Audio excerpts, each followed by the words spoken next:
Student, हम लोग बात कर रहे थे स्ट्रक्चर ऑफ एंजाइम की। और स्ट्रक्चर ऑफ एंजाइम में जो मैं आपको लास्ट लेक्चर्स में, पिछले लेक्चर में जो मैंने आपको स्ट्रक्चर ऑफ एंजाइम में बताया था, वो हमने स्ट्रक्चर ऑफ एंजाइम्स के अंदर राइबोजाइम्स के बारे में बात की थी। हमने मोलिकुलर वेट की बात की थी एंजाइम्स की। इसके अलावा एक्टिव साइट को डिस्कस किया था, कंपोजिशन ऑफ एक्टिव साइट हमने देखी थी। इसके अलावा फंक्शनल रीजन देखे थे, जो है वो एक्टिव साइट के, सॉरी एंजाइम के नहीं, किसके देखे थे, फंक्शनल रीजन, एक्टिव साइट के फंक्शनल रीजन देखे थे। अच्छा, ये जो है वो पॉइंट मुझसे मिस हो गया था, जिसको मैं आपको पिछले लेक्चर में एक्सप्लेन नहीं कर सका था। वो मैं अभी आपको बता देता हूँ, शेप ऑफ एक्टिव साइट। तो आपकी बुक में लिखा हुआ है कि shape of active site design according to substrate, therefore only particular substrate can attach to active site. मिसाल के तौर पे अगर एक्टिव साइट को इस शेप का है, से फॉर एग्जांपल अगर ये माल्टेज है, ये क्या है, माल्टेज एंजाइम।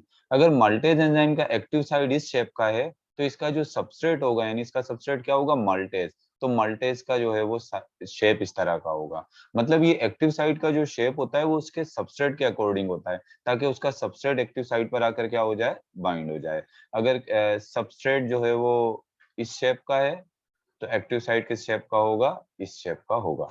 इसके अलावा कहता है however some time related substrate can also bind to active site. मतलब बाज़ दफा ऐसा भी होता है, जिस तरीके से ये माल्टोज नहीं है, लेकिन माल्टोज जैसा कोई रिलेटेड सबस्ट्रेट है, तो वो भी क्या होगा, वो भी इस एक्टिव साइट से बाइंड हो सकता है।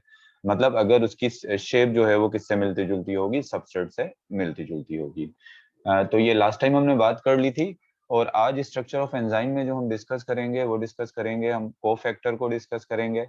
और कोफैक्टर के अंदर हम कोफैक्टर की डेफिनेशन देखेंगे, कोफैक्टर के फंक्शन देखेंगे। इसमें हम टाइप्स ऑफ एंजाइम देखेंगे on the basis of cofactor. इसके अलावा हम कोफैक्टर्स की टाइप देखेंगे, activator, coenzyme and prosthetic group. तो चलें, ये आपका पैराग्राफ है जिसको मैं आज जो है वो एक्सप्लेन करूंगा। तो सबसे पहले तो देख लेंगे कोफैक्टर जो है वो होता क्या है। आपकी बुक कोफैक्टर को किस तरीके से डिफाइन कर रही है। तो कहता है some enzyme require a non proteinaceous part या non protein part called cofactor. मतलब कुछ एंजाइम ऐसे होते हैं, आपको पता है कि एंजाइम मुकम्मल तौर पे किसके बने हुए होते हैं, एंजाइम मुकम्मल तौर पे जो है वो प्रोटीन के बने हुए होते हैं। लेकिन कुछ एंजाइम ऐसे होते हैं जिनको क्या चाहिए होता है, नॉन प्रोटीनियस पार्ट भी चाहिए होता है, क्या करने के लिए, अपना काम करने के लिए। मिसाल के तौर पे जिस पोर्शन को मैं व्हाइट कलर शेड दे रहा हूँ, ये एंजाइम का कौन सा पार्ट है, ये प्रोटीनियस पार्ट है। लेकिन कुछ एंजाइम ऐसे होते हैं जिनको अपना काम करने के लिए क्या चाहिए होता है, जिस तरह ये रेड कलर का पार्ट है, इनको अपना काम करने के लिए जो है वो नॉन प्रोटीनियस पार्ट भी चाहिए होता है, यानी प्रोटीन का बना हुआ वो पार्ट नहीं होता। और उसको हम क्या कहते हैं, उस पार्ट को हम कहते हैं कोफैक्टर। तो it means cofactor is non proteinaceous part of enzyme. अच्छा, अब ये कोफैक्टर एंजाइम को चाहिए क्यों होता है, कोफैक्टर के फंक्शंस क्या हैं, क्या रोल प्ले करता है ये एंजाइम के साथ। तो attach substrate to active site. एक तो कोफैक्टर का काम ये होता है बाज़ दफा कि मिसाल के तौर पे ये एक सबस्ट्रेट है, किसी भी एंजाइम का ये एक सबस्ट्रेट है, तो इस सबस्ट्रेट को इस एक्टिव साइट के साथ बाइंड करने में जो है वो कौन अपना रोल प्ले करेगा, ये कोफैक्टर। बाज़ दफा कोफैक्टर, ये रेड कलर का क्या है, ये कोफैक्टर है। कोफैक्टर इस सबस्ट्रेट को एंजाइम के साथ बाइंड करने में क्या करता है, हेल्प करता है। कुछ कोफैक्टर ऐसे भी होते हैं कि जब एंजाइम सबस्ट्रेट के साथ बाइंड हो जाता है, मिसाल के तौर पे ये एंजाइम सबस्ट्रेट के साथ क्या हो गया, बाइंड हो गया, तो इसके सबस्ट्रेट जब एंजाइम के साथ बाइंड हो जाता है, तो कुछ कोफैक्टर ऐसे होते हैं जो इसको एंजाइम को उसका कैटालिटिक एक्टिविटी परफॉर्म करने में क्या करते हैं, हेल्प करते हैं। किस तरीके से करते हैं, जब मैं इसकी टाइप बताऊंगा तो उसमें मैं इसको एक्सप्लेन कर दूंगा। लेकिन कुछ कोफैक्टर ऐसे भी होते हैं जो किस चीज में हेल्प करते हैं, कैटालिटिक प्रोसेस में हेल्प करते हैं। कुछ कोफैक्टर जो है वो सबस्ट्रेट को एंजाइम के साथ अटैच करने में हेल्प करते हैं। और इसके अलावा कहता है कि attachment of cofactor give final shape to the active site. अब इसका मतलब क्या है, give final shape to the active site. अब मिसाल के तौर पे ये देखें, ये एक एंजाइम है, मिसाल के तौर पे ये एक एंजाइम। अब ये एंजाइम जो है वो ये एंजाइम का एक्टिव साइड है, ये सेंटर वाली जो कैविटी है ये क्या है, ये एक्टिव साइड है। अब इस एक्टिव साइट पर एक जो सबस्ट्रेट है वो आकर बाइंड हो गया, ये क्या है, ये यहाँ पर ये सबस्ट्रेट आकर बाइंड हो गया, ये येलो कलर का क्या हो गया, ये सबस्ट्रेट बाइंड हो गया। अभी अभी देखें इस एक्टिव साइट की शेप कंप्लीट नहीं हुई है, मतलब आप देखें तो ये वाला एरिया खाली है, एक्टिव साइट का ये वाला एरिया क्या है, खाली है, ये बीच वाला। तो मतलब अभी एक्टिव साइट की पूरी शेप जो है वो सबस्ट्रेट के लिहाज से इस एक्टिव साइट की शेप पूरी कंप्लीट नहीं है। लेकिन अगर यहाँ पर कोई एक कोफैक्टर आकर अटैच हो जाता है, मिसाल के तौर पे देखें मैंने यहाँ रेड कलर का कोफैक्टर अटैच कर दिया, तो अब ये एक्टिव साइट को पूरी क्या मिल गई, एक शेप मिल गई, जिस शेप ऐसी एक शेप मिल गई जिसके जरिए इसका सबस्ट्रेट इसके साथ मुकम्मल तौर पर क्या हो गया, बाइंड हो गया। मतलब कोई खला, कोई कैविटी बाकी अब इसमें नहीं रही।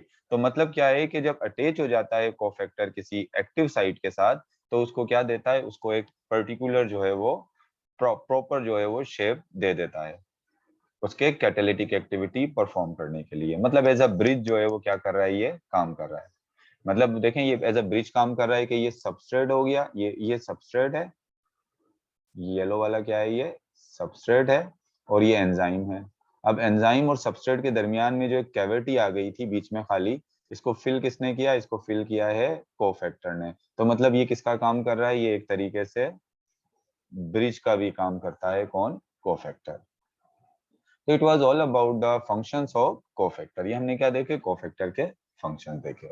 इसके बाद है types of enzyme on the basis of presence और एब्सेंस ऑफ कोफैक्टर, यानी कोफैक्टर के मौजूद होने या ना होने की वजह से हम एंजाइम को कितने टाइप में डिवाइड करते हैं। तो एक तो होता है कौन सा एंजाइम, एक एंजाइम वो होते हैं जिनको हम कहते हैं होलो एंजाइम, और एंजाइम का एक पार्ट वो है जिसको हम क्या कह रहे हैं, एपो एंजाइम। अब देखो होलो एंजाइम क्या है। सम एंजाइम रिक्वायर कोफैक्टर, कुछ एंजाइम ऐसे होते हैं जिनको क्या चाहिए होता है, नॉन प्रोटीनियस पार्ट चाहिए होता है, जिसको हम क्या कहते हैं, कोफैक्टर। तो मतलब ये कि तमाम एंजाइम को कोफैक्टर नहीं चाहिए होता है, कुछ एंजाइम ऐसे होते हैं जिनको क्या चाहिए होता है, कोफैक्टर चाहिए होता है। मिसाल के तौर पे अगर ये एक एंजाइम है, अब इस एंजाइम को अपना काम करने के लिए क्या चाहिए, एक कोफैक्टर चाहिए। ये एक्टिव उस वक्त होगा जब इसके साथ क्या कर अटैच होगा, कोफैक्टर। तो चलें ये मैं रेड कलर का इसके साथ क्या लगा देता हूँ, ये मैंने ये रेड कलर में इसके साथ क्या लगा दिया, ये कोफैक्टर लगा दिया। अब कहता है they became active only when combining with cofactor, मतलब जब तक इसके साथ कोफैक्टर अटैच नहीं था ये अपनी कैटालिटिक एक्टिविटी परफॉर्म नहीं कर सकता था। अब मैंने इसके साथ जो ये रेड कलर का कोफैक्टर लगा दिया है, अब ये एंजाइम क्या करेगा, अपनी कैटालिटिक एक्टिविटी परफॉर्म करेगा। यानी पहले जब तक इसके साथ कोफैक्टर नहीं था, अगर ये रेड कलर का कोफैक्टर मैं यहाँ से हटा दूं तो ये इनएक्टिव हो जाएगा। ये एक्टिव हो गई उस वक्त जब इसके साथ क्या आएगा, कोफैक्टर आएगा। तो such active enzyme is called holoenzyme. इस एक्टिव एंजाइम को हम क्या कहेंगे, इसको हम कहेंगे होलो एंजाइम। मतलब होलो एंजाइम अगर हम इसकी इक्वेशन बनाएं तो बेसिकली क्या है, एंजाइम प्लस कोफैक्टर, यानी एंजाइम और कोफैक्टर को मिलाकर हम क्या कह रहे हैं, मिलाकर हम कह रहे हैं होलो एंजाइम। ये सिर्फ हम उन एंजाइम, होलो एंजाइम हम उन एंजाइम के लिए यूज करेंगे टर्म जो जिनको क्या चाहिए होता है, जिनको कोफैक्टर चाहिए होता है। जिनको कोफैक्टर नहीं चाहिए उनके लिए ये टर्म हम इस्तेमाल नहीं कर रहे। अच्छा ये तो हो गया कौन से वाले एंजाइम, होलो एंजाइम। अब एपो एंजाइम क्या है। अगर इसी होलो एंजाइम में से मैं अगर इस होलो एंजाइम में से कोफैक्टर रिमूव कर दूं, मैंने इस को एंजाइम में से जो है वो इस होलो एंजाइम में से क्या निकाल दिया, ये कोफैक्टर निकाल दिया। कोफैक्टर अब इसमें मौजूद नहीं है, मतलब नॉन प्रोटीनियस पार्ट इसमें मौजूद नहीं है। तो इस एंजाइम को अब मैं क्या कहूंगा, इसको मैं कहूंगा एपो एंजाइम। तो मतलब अगर होलो एंजाइम में से आप कोफैक्टर निकाल दें तो वो क्या बन जाएगा, वो एपो एंजाइम हो जाएगा। मतलब अगर मैं इसकी इक्वेशन इस तरह से लिख दूं कि ये होलो एंजाइम में से आप माइनस कर दें क्या, कोफैक्टर। जब होलो एंजाइम में से कोफैक्टर माइनस कर देंगे तो वो क्या हो जाएगा, एपो एंजाइम। तो मतलब होलो एंजाइम का जो प्रोटीनियस पार्ट है उसको आप क्या कह रहे हो, उसको आप कह रहे हो एपो एंजाइम। और एपो एंजाइम जो है वो एंजाइम की जो है वो इनएक्टिव फॉर्म होगी, वो एक्टिव फॉर्म नहीं होगी, क्योंकि अब इसके साथ क्या हो गया, इसके साथ कोफैक्टर नहीं लगा हुआ।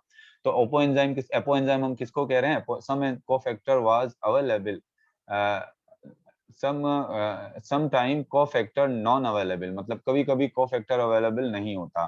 तो now the remaining protein part became catalytically inactive, यानी अभी अपनी कैटालिटिक एक्टिविटी परफॉर्म नहीं कर सकेगा। This inactive enzyme is called apoenzyme. ऐसे एंजाइम जिनको कोफैक्टर चाहिए होता है, अगर आप उसमें से कोफैक्टर निकाल दोगे तो जो वो एंजाइम का जो होगा वो क्या कहलाएगा, वो कहलाएगा apo enzyme. Simply you can say that an enzyme which require a cofactor, when a cofactor attached with enzyme it is called holoenzyme, when cofactor removed from the enzyme it is called apoenzyme.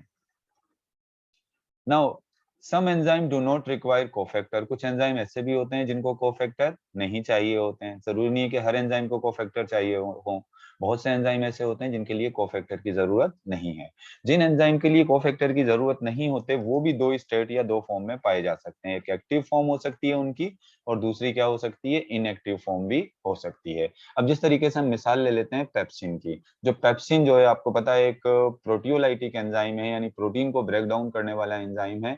इसकी भी दो form होती हैं, एक ये inactive form में होता है। जब ये इनएक्टिव फॉर्म में होता है तो हम इसको क्या कहते हैं, जब ये इनएक्टिव फॉर्म में होता है हम इसको पेप्सिनोजिन कहते हैं, और जब ये एक्टिव फॉर्म में होता है तो इसको हम क्या कहते हैं, पेप्सिन कहते हैं। आपको पता होना चाहिए कि जब हमारे गैस्ट्रिक ग्लैंड से जब ये पेप्सिन रिलीज होता है तो ये एक्टिव फॉर्म में नहीं होता, उस वक्त ये किस फॉर्म में रिलीज होता है, पेप्सिनोजिन फॉर्म में रिलीज होता है। और जब ये पेप्सिनोजिन फॉर्म में रिलीज होता है तो पेप्सिनोजिन फॉर्म में ये किस तरीके से जो है वो इनएक्टिव होता है। ये इनएक्टिव कुछ इस तरह से होता है कि इसका जो एक्टिव साइड होता है, इसके एक्टिव साइड पर जो है वो प्रोटीन का या पॉलीपेप्टाइड का एक फ्रेगमेंट लगा हुआ होता है। अब देखें, फ्रेगमेंट प्रोटीन का एक फ्रेगमेंट पॉलीपेप्टाइड का यहाँ एक्टिव साइड पे लगा हुआ है। जब एक्टिव साइड के साथ ये प्रोटीन का एक फ्रेगमेंट लगा हुआ है तो अब कोई जो है वो सबस्ट्रेट इसके साथ बाइंड नहीं होगा, तो इस वक्त इट मींस ये क्या हो गया, ये इनएक्टिव हो गया। तो पेप्सिनोजिन क्या है, in this state it has an additional polypeptide fragment, यानी इसके अंदर एक एडिशनल पॉलीपेप्टाइड फ्रेगमेंट कहाँ लगा हुआ होता है, ये लगा हुआ होता है किसके अंदर, एक्टिव साइट के अंदर, attach to its active site. It doesn't allow binding of substrate, जिसकी वजह से सबस्ट्रेट की बाइंडिंग नहीं होती।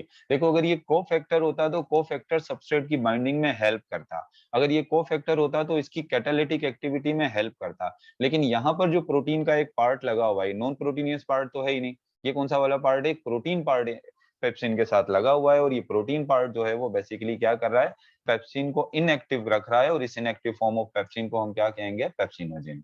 लेकिन जब ये पेप्सिनोजिन एंजाइम एक्सपोज होता है किसके साथ, हाइड्रोक्लोरिक एसिड, मतलब जब हमारे स्टमक में ये आता है और अगर स्टमक के अंदर हाइड्रोक्लोरिक एसिड होता है, आपको पता है जब हम प्रोटीनियस फूड खाते हैं तो हमारे स्टमक में क्या रिलीज होता है, हाइड्रोक्लोरिक एसिड। और वो हाइड्रोक्लोरिक एसिड क्या करता है, वो हाइड्रोक्लोरिक एसिड इस प्रोटीन पॉलीपेप्टाइड फ्रेगमेंट को रिमूव कर देता है। और जब पॉलीपेप्टाइड फ्रेगमेंट रिमूव हो जाता है तो पेप्सिनोजिन जो है वो किसमें कन्वर्ट हो जाता है, अपनी एक्टिव फॉर्म में कन्वर्ट हो जाता है, जिसको हम क्या कहते हैं, जिसको हम पेप्सिन कहते हैं। और फिर पेप्सिन जब ये कन्वर्ट होता है तो पेप्सिन फिर अपना काम करना शुरू कर देता है, यानी पॉलीपेप्टाइड यानी प्रोटीन को जो है वो फिर ब्रेक डाउन का काम शुरू कर देता है। और ये आपने डाइजेशन वाले चैप्टर में पढ़ा होगा कि क्यों ये इनएक्टिव फॉर्म में रिलीज होता है। इसके बाद हम बात कर लेते हैं टाइप्स ऑफ कोफैक्टर। कोफैक्टर आपको पता है नॉन प्रोटीनियस पार्ट हैं जो एंजाइम के साथ अटैच होते हैं। अब ये जो कोफैक्टर होते हैं ये there are three types of cofactor, one is activator, second one is coenzyme and third one is prosthetic group. सबसे पहले बात कर लेते हैं किसकी, एक्टिवेटर की। तो एक्टिवेटर की अगर हम बात करें तो सबसे पहले जो है वो एक्टिवेटर के बारे में कहा जा रहा है कि ये एक्टिवेटर क्या है, बेसिकली ये इनऑर्गेनिक कोफैक्टर हैं, यानी ये ऑर्गेनिक नहीं है। ये कौन सा किस तरीके हैं, ये इनऑर्गेनिक होते हैं, क्योंकि ये कोएंजाइम भी ऑर्गेनिक होता है और ज्यादातर प्रोस्थेटिक ग्रुप भी क्या होता है, ऑर्गेनिक होता है। लेकिन ये जो एक्टिवेटर हैं ये क्या है, ये इनऑर्गेनिक होते हैं। अब इनऑर्गेनिक के अंदर कौन से ये इनऑर्गेनिक सब्सटेंस होते हैं, they include different metallic ions. इनमें ज्यादातर क्या होते हैं, मेटेलिक आइंस होते हैं, जैसे आयरन हो गया, मैग्नीशियम हो गया, कॉपर हो गया। ये आयरन, मैग्नीशियम, कॉपर, जिंक, ये तमाम किसके तौर पे काम करते हैं, ये एक्टिवेटर के तौर पे काम करते हैं। और ये डिटेचेबल होते हैं। डिटेचेबल का मतलब ये होता है कि परमानेंटली एंजाइम के साथ अटैच नहीं रहते, जब जरूरत होती है तो एंजाइम के साथ आकर अटैच होते हैं, जब जरूरत नहीं होती तो वहां से रिमूव हो जाते हैं। अब जिस तरीके से आप देखें कि ग्लूकोज को एटीपी को ग्लूकोज के साथ रिएक्ट करके जो ग्लूकोज 6 फॉस्फेट बनाने में जो हेल्प करते हैं, वो कौन से एंजाइम हेल्प करते हैं, हेक्सोकाइनेज। और इन हेक्सोकाइनेज के साथ जो एक्टिवेटर का काम करता है वो कौन करता है, मैग्नीशियम करता है। इसी तरीके से अगर एक और एग्जांपल लें, DNA polymerase, DNA polymerase enzyme के साथ भी जो एक्टिवेटर का काम करता है वो कौन करता है, मैग्नीशियम करता है। तो मतलब ये एक तरीके से अगर आप देखें तो डीएनए जो होता है, डीएनए पर जो है वो आपको पता है नेगेटिव चार्ज होता है। अब पॉलीमरेज एंजाइम जो है वो उसके साथ जो है वो मैग्नीशियम अटैच होता है, मैग्नीशियम पर पॉजिटिव चार्ज होता है, तो वो इसका इसके साथ बॉन्डिंग को या इसके साथ अटैचमेंट को जो है वो क्या कर देता है, थोड़ा स्टेबल कर देता है। तो आप देख रहे होंगे किस तरीके से ये मैग्नीशियम जो है वो एक्टिवेटर जो है वो पॉलीमरेज एंजाइम की हेल्प कर रहा है। तो इसी तरीके से हेक्सोकाइनेज एंजाइम की जो की जो हेल्प करता है इसकी कैटालिटिक एक्टिविटी में, ये कौन हेल्प कर रहा है, ये हेल्प कर रहा है इसमें मैग्नीशियम। तो ये तो हो गया कौन सा वाला, एक्टिवेटर। एक्टिवेटर के बारे में क्या क्या बातें आपने याद रखनी है, ये इनऑर्गेनिक होते हैं, ये डिटेचेबल होते हैं, और इसकी ये ज्यादातर ये मेटालिक आयंस होते हैं जिनकी मैंने यहाँ एग्जांपल दे दी। और ये अभी आपने याद रखना है कि हेक्सोकाइनेज के साथ मैग्नीशियम जो है वो एक्टिवेटर के तौर पे काम करता है। इसके बाद दूसरे नंबर पर जो है हम आ जाते हैं कोएंजाइम की तरफ। तो कोएंजाइम जो है वो बेसिकली डेरिवेटिव्स होते हैं बेसिकली किस ऑफ विटामिन, यानी ज्यादातर जो है ये कोएंजाइम जो है वो बेसिकली जो है वो किसकी डेरिवेटिव्स होते हैं, ये जो है वो उसकी होते हैं विटामिन की। और इसकी विटामिन भी आपको पता है बेसिकली ऑर्गेनिक कंपाउंड है। और अगर हम इसकी एग्जाम्पल की बात करें तो एनएडी, एटीपी और एफएडी क्या हैं, इसकी एग्जाम्पल्स हैं। और ये जो कोएंजाइम है ये भी क्या होते हैं, ये भी डिटैचेबल होते हैं यानी हट सकते हैं। अब इसके बाद अगर आप इसकी एग्जाम्पल देखें तो इथाइल अल्कोहल को एसिटल्डिहाइड में जो कन्वर्ट करता है, कौन सा एंजाइम कन्वर्ट करता है, वो करता है अल्कोहल डिहाइड्रोजिनेज।